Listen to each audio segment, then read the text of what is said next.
Punjab Haryana high court ने हरियाणा सरकार को राज्य के निजी सेक्टर की नौकरियों में 75% रिजर्वेशन लागू करने वाले एक्ट के तहत कार्रवाई करने से रोक दिया है। फरीदाबाद इंडस्ट्रीज एसोसिएशन की याचिका पर सुनवाई करते हुए यह स्टे लगाया गया है।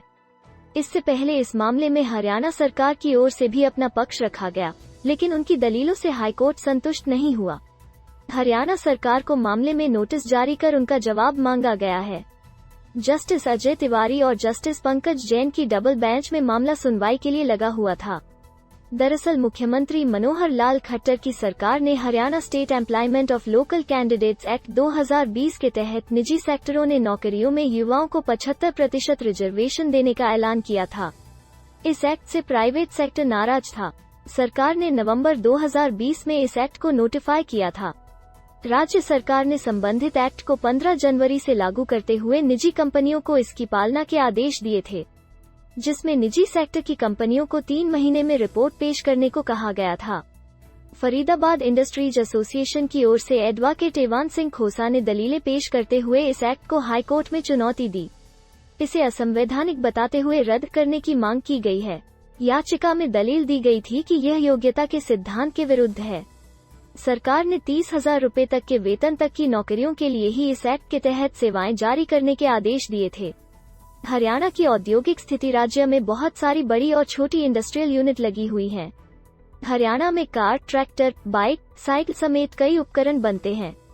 हरियाणा देश भर में इनका सबसे बड़ा उत्पादक राज्य है। दुनिया भर में बासमती चावल का सबसे बड़ा निर्यातक भी हरियाणा है। पंचरंगा अचार के अलावा पानीपत में हथकरघे से बनी चीजें और कालीन भी विश्व भर में प्रसिद्ध हैं। बड़े पैमाने पर इन्हें एक्सपोर्ट किया जाता है। हरियाणा की सबसे बड़ी इंडस्ट्रियल सिटी गुरुग्राम है। यहाँ कई प्राइवेट कंपनियों के हेड ऑफिस हैं। 30,000 से कम सैलरी की नौकरी में लागू होगा आरक्षण। Haryana state employment of local candidate act 2020 के मुताबिक प्राइवेट सेक्टर में 75% नौकरियां हरियाणा के मूल निवासियों को ही दी जाएंगी। ये आरक्षण 30,000 रुपए से कम सैलरी वाली नौकरियों में ही लागू होगा।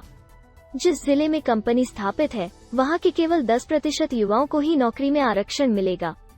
बाकी 65% आरक्षण प्रदेश के दूसरे जिलों के युवाओं को दिया जाएगा। 10 साल के लिए लागू होगा आरक्षण। शुरुआत में यह आरक्षण 10 साल के लिए लागू किया गया है। एक्ट के मुताबिक प्राइवेट कंपनी, सोसाइटी, ट्रस्ट और पार्टनरशिप फर्में इसके दायरे में आएंगी। यदि स्थानीय स्तर पर प्रशिक्षित उम्मीदवार नहीं मिलेंगे, तो स्थानीय युवाओं को ट्रेनिंग देकर नौकरी के लायक बनाया जाएगा। हरियाणा में डोमिसाइल कौन, इस पर भी कंफ्यूजन। पक्ष के वकील एवान सिंह खोसा ने कहा कि हरियाणा में डोमिसाइल के मुद्दे पर भी दुविधा है। उन्होंने इस पर स्थिति स्पष्ट करने के लिए पिछले महीने ही कुछ रूल्स निकलवाए थे, मगर कुछ क्लियर नहीं हुआ। यदि कोई मूल रूप से हरियाणा का निवासी अन्य राज्य में रह रहा है तो क्या वो डोमिसाइल की श्रेणी में आता है? वहीं यदि कोई अन्य राज्य से आकर हरियाणा में लंबे समय से रहता हुआ वहां के सरकारी दस्तावेज बनवा लेता है तो क्या वो डोमिसाइल की श्रेणी में आएगा? यह सबसे अहम मुद्दा है। इस पर भी केस की सुनवाई के दौरान सरकार से स्थिति स्पष्ट करने को कहा जाएगा।